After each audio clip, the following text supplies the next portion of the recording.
Madam దీనివల్ల మా వల్ల కావట్లేదు. ఎంత ట్రై చేస్తున్నా ఎండ్ ఆఫ్ ది మంత్ వచ్చేటప్పటికి సేవింగ్స్ చేద్దాం అనుకుంటున్నాం గానీ చేయలేకపోతున్నాం అన్న వాళ్ళకి ఇంకొక టిప్ అండి. హ్మ్. ఫస్ట్ మీరు 20% మీరు సేవ్ చేసేయండి. మిగతా 80% వాడుకోండి. ఓహ్! ఫస్ట్ 20 పక్కకు పెట్టేసేయండి అంతే. అలాగా. సో, అంతే. మనకిప్పుడు ఎస్ఐపి అనేది ఉంది కదండీ! ఆ! మా దగ్గర చాలా మంది క్లయింట్స్ ఫిఫ్త్ డేట్ పెట్టుకుంటారు. హ్మ్. అంటే మీ సాలరీ రాగానే ఫిఫ్త్ డేట్‌కి 20,000 కట్ అయిపోయి అది ఇన్వెస్ట్‌మెంట్‌కెళ్ళిపోద్ది. ఓహ్! ఓకే.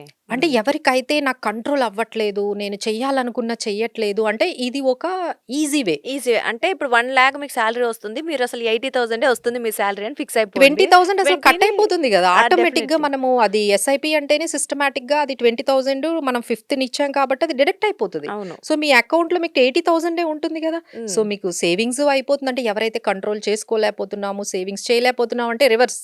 హ్మ్. ముందు సేవింగ్స్ ఆటోమేటిక్‌గా. చేసేయండి. ఆటోమేటెడ్ పెట్టేసుకోండి. ఆటోమేటిక్‌గా అమౌంట్ అనేది మీకు ఇన్వెస్ట్‌మెంట్స్‌కెళ్ళిపోతది. So, you feel comfortable. Okay. ఆ 80,000 ఏదైతే 80% ఉందో హ్మ్. ఆ 80,000లోనే మీరు లీడ్ చేయడానికి ట్రై ట్రై చేసుకోవాలి. చేయాలి. So, this definitely. Is one rule అండి.